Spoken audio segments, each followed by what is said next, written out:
अस्सलाम वालेकुम। तो कैसे हैं आप सब। आज हम बना रहे हैं तिल के बिस्किट, जो कि बहुत ही खस्ता, खाने में मज़ेदार और जायकेदार बनते हैं। तो ज़बरदस्त बिस्किट की रेसिपी शुरू करने से पहले चैनल पर न्यू है तो सब्सक्राइब कर लें। वीडियो पसंद आती है तो एक प्यारा सा लाइक और एक प्यारा सा कमेंट कर लें। तो ज़बरदस्त जायकेदार और मज़ेदार तिल वाले बिस्किट की रेसिपी शुरू करते हैं, जो कि कम चीज़ों में और बहुत ही झटपट तैयार हो जाते हैं। तो चलिए तिल वाले बिस्किट बनाना शुरू करते हैं। बिस्मिल्लाहिर्रहमानिर्रहीम। यहाँ मैंने दूध ले लिया और इसे अच्छे से गर्म कर लिया। इस टाइम ये गर्म दूध है, 1 गिलास और आधा गिलास, 1.5 गिलास दूध का है। तो इसमें चीनी मैंने डाल दी है 1 गिलास। कांच का ये 1 गिलास है। इसी गिलास से मैं तमाम चीज़ें जो है नाप करके इस्तेमाल करूँगी। और सूजी यहाँ मैंने ले ली है आधा गिलास। तो सूजी फूल जाए, ताकि इस वजह से दूध में डाली है, और चीनी भी डाल दी है ताकि चीनी गर्म दूध में हल हो जाए। ये दोनों चीज़ें मैंने डाल दी है और ढक कर मैं इसे रख दूँगी 15 से 20 मिनट के लिए, ताकि सूजी भी फूल जाए और चीनी भी इसके अंदर हल हो जाए। तो यहाँ मैंने बड़े बाउल में ले लिया है आटा, गंदम का आटा, नॉर्मल आटा जो कि हम रोटी पकाने में घर में इस्तेमाल करते हैं, वही आटा 1 गिलास ले लिया है। और मैदा ले लेंगे 2 गिलास। 2 गिलास यहाँ मैंने मैदा ले लिया है। और इसके साथ में गिलास अच्छे से साफ़ कर लेंगे और ले लेंगे हम, ये है मेरे पास नारियल का बुरादा, जो कि आधा कप मैंने ले लिया है। और ये मेरे पास है सफ़ेद तिल, जो कि मैंने ले लिए हैं 2 खाने के चम्मच भर के। और इसमें मैं डाल दूँगी अब घी मैंने ले लिया है आधा कप, और इसे मैंने गरम कर लिया है। गरम है इस टाइम, ये इसमें डाल दूँगी। और इसके बाद मैंने जो सूजी भिगोई थी उसे हम देख लेंगे। सूजी और चीनी जो हमने भिगोई है, ये देखें इसके अंदर अब ये चीनी थोड़ी मिक्स करेंगे हम, क्योंकि हमने चीनी डाल दी थी। और अब मिक्स करेंगे तो ये जल्दी से मिक्स हो जाएगी।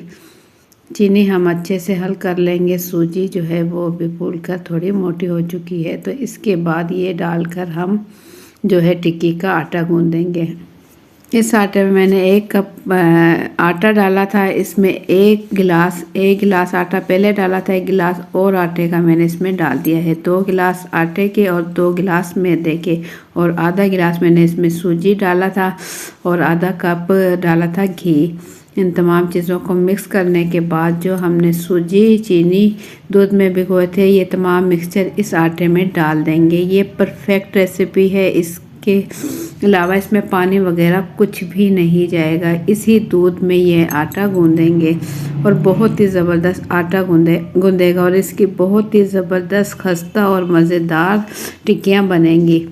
तो इसे हम मिक्स कर लेंगे पहले अच्छे से। उसके बाद हम हाथों की मदद से इसे गूँध लेंगे। देखिए इस तरीके से, क्योंकि इसमें मैंने जो घी डाला था वो गर्म था और दूध भी थोड़ा गर्म था। तो हल्के हल्के मैं इसकी मिक्सिंग कर चुकी हूँ। अब चम्मच में साफ़ कर लूँगी, और हाथों की थोड़ी मेहनत हो जाए तो हाथों से हम इसे गूँध लेंगे। ऐसे ही जैसे कि हम आटा रोटी बनाने के लिए आटा गूँधते हैं ना, बिल्कुल इसी तरीके से इसे गूँध लेंगे। थोड़ा सा टाइम लगाएंगे तो ये बहुत ही ज़बरदस्त गूँध जाएगा। और जब इसकी टिक्कियाँ बनाएंगे ना, तो बहुत ही खाने में खस्ता और मज़ेदार बनेगी, क्योंकि हमने इसके अंदर सूजी का भी इस्तेमाल किया है और नारियल के बुरादे का भी।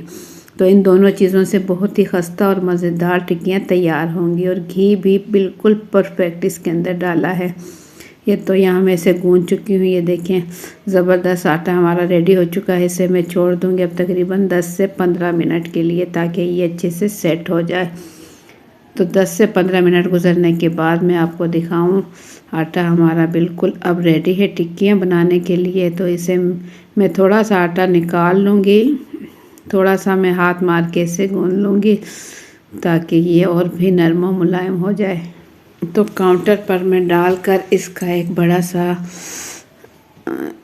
आटा निकाल लूँगी, थोड़ा सा, एक जितना कि पेड़ा बनाया जाता है उससे ज़्यादा, क्योंकि हम इसके बेल कर हम इसकी कटिंग करेंगे। हाथों की मदद से हल्का सा फैला लेंगे। इसके बाद बेलन की मदद से हम इसे बेल लेंगे। इसके ऊपर हमें आटा या मैदा वगैरह लगाने की ज़रूरत नहीं, क्योंकि हमने इसके अंदर घी का इस्तेमाल किया है।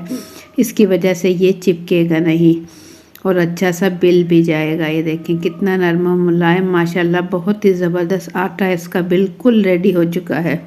तो इतनी देर में आप लोगों को मेरी वीडियो पसंद आती है तो एक प्यारा सा लाइक कर लें और चैनल पर न्यू है तो सब्सक्राइब कर लें। देखिए पतला सा आटा हम इसका बेल लेंगे ताकि जो हम बिस्किट बनाए वो बहुत ही खस्ता और मज़ेदार बने। तो इसे हम पतला सा बेल लेंगे, जितना पतला हो सके। थोड़ा सा मोटा रखेंगे जिससे कि बिस्किट होते हैं। बिल्कुल आराम के साथ और प्यार के साथ इसे बेलें ताकि ये टूटे फूटे नहीं। टूटेगा तो नहीं, जैसे हम आटा गूंथते हैं उसके बाद रोटी बनाते हैं, बिल्कुल इसी तरीके से हम ये काम करेंगे। तो इसे बेलने के बाद हम इस पर लगाएंगे तिल। तिल हमने इसके अंदर भी डाले हैं और कुछ तिल हम इसके ऊपर लगा देंगे ताकि देखने में भी नज़र आए कि तिल वाले बिस्किट बने हैं। सफ़ेद तिल यहाँ मैंने लिए हैं, इसके ऊपर अच्छे से फैला देंगे। फैलाने के बाद हम इसकी कटिंग करेंगे। कटिंग करने के लिए आप कोई भी सांचा वगैरह या कोई कटोरी या गिलास आप ले सकते हो और हल्का सा इसे फिर से ऊपर बेलन से थोड़ा सा बेल देंगे ताकि जो हमने इसके ऊपर तिल डाले हैं वो थोड़े अच्छे से चिपक जाए। देखिए अच्छा सा थोड़ा दबा कर बेलें ताकि जो तिल है वो इसके अंदर सही तरह लग जाएं, क्योंकि हमने इसके अंदर भी तिल डाले हैं और कुछ तिल हमने इसके ऊपर लगा दिए हैं। तो बस इसके बाद हम इसकी कटिंग करेंगे।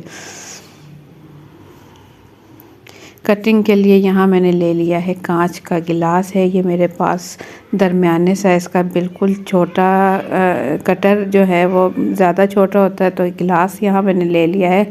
बिस्किट थोड़े बड़े साइज़ के बनेंगे तो देखने में भी खूबसूरत लगे और खाने में तो बनेंगे ही मज़ेदार।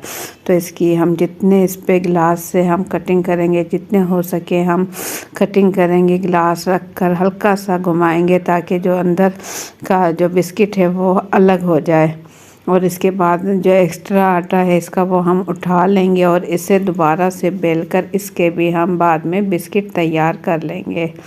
इसी तरीके से हम तमाम बिस्किट तैयार कर लेंगे।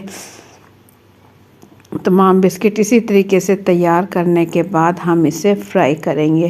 फ्राई करने के लिए यहाँ मैंने ऑयल चूल्हे पर रख दिया है। ये हल्का गरम है, बहुत ज़्यादा तेज़ गरम नहीं है, हल्का गरम होना चाहिए। इससे क्या होगा कि हमारे जो बिस्किट हम तैयार कर रहे हैं ये अंदर से भी अच्छे पकेंगे। अगर हमने तेज़ गरम में डाला तो वो जल्दी से पकेंगे और ऊपर से पकेंगे, अंदर से नहीं पकेंगे। तो हल्के गरम में डालें और तमाम बिस्किट जितने आ सके मैं इसके अंदर डालूँगी। जब बिस्किट पक कर ऊपर आना शुरू हो जाएं और इसका कलर लाइट और प्यारा सा लाइट गोल्डन और प्यारा सा आने लगे तो बस इसकी साइड हम चेंज कर देंगे। फ्लेम इसकी देखें बिल्कुल मैंने कम रखी हुई है, लाइट टू मीडियम फ्लेम मैंने इसकी रखी है और बस इसी फ्लेम पर मैं इसे फ्राई करूँगी। देखिए प्यारा सा इसका कलर आने लगा है तो इसकी साइड में चेंज कर दूँगी। दोनों साइड से प्यारा सा कलर आ जाए उसके बाद मैं इसे निकाल लूँगी। तिल वाले बिस्किट ये देखें बिल्कुल रेडी हो चुके हैं। इस टाइम बिस्किट क्योंकि बहुत ज़्यादा गर्म है तो ये नरम है थोड़े, और जब ये थोड़े ठंडे होंगे तो ये खस्ता और मज़ेदार बन जाएंगे। ठंडे होने के बाद तो गरम खा भी नहीं सकते क्योंकि बहुत ज़्यादा गरम होते हैं। ठंडे होने के बाद ही इसे आप बच्चों को दें या खुद खाएं। ठंडा होने के बाद तमाम बिस्किट मैं इसी तरीके से तैयार कर लूँगी। थोड़े से तिल बिस्किट से हट चुके हैं जो कि ऑयल में हैं, लेकिन फिर भी तिल वाले बिस्किट हमारे बिल्कुल रेडी हो चुके हैं। और कलर आप चेक करें कितना खूबसूरत और देखने में बहुत ही प्यारा कलर आया है और खाने में भी बहुत ही खस्ता और मज़ेदार बने हैं। तो तिल वाले बिस्किट बिल्कुल रेडी हो चुके हैं। आप भी इसी तरीके से ट्राई करें। परफेक्ट रेसिपी है ये तिल वाले बिस्किट की, तो आप लोगों को बहुत पसंद आएंगे। एक मरतबा ज़रूर ट्राई करें मेरी रेसिपी से। तो आप लोगों को मेरी आज की ये रेसिपी कैसी लगी अपना फीडबैक कमेंट्स के ज़रिए ज़रूर दें। चैनल पर न्यू है तो सब्सक्राइब कर लें। वीडियो पसंद आती है तो एक प्यारा सा लाइक और एक प्यारा सा कमेंट कर दें। तो इंशाल्लाह फिर मिलेंगे एक अच्छी सी रेसिपी के साथ। अपना बहुत सा ख्याल रखें, दुआओं में याद रखें। मुझे दें इजाज़त। अल्लाह हाफिज़।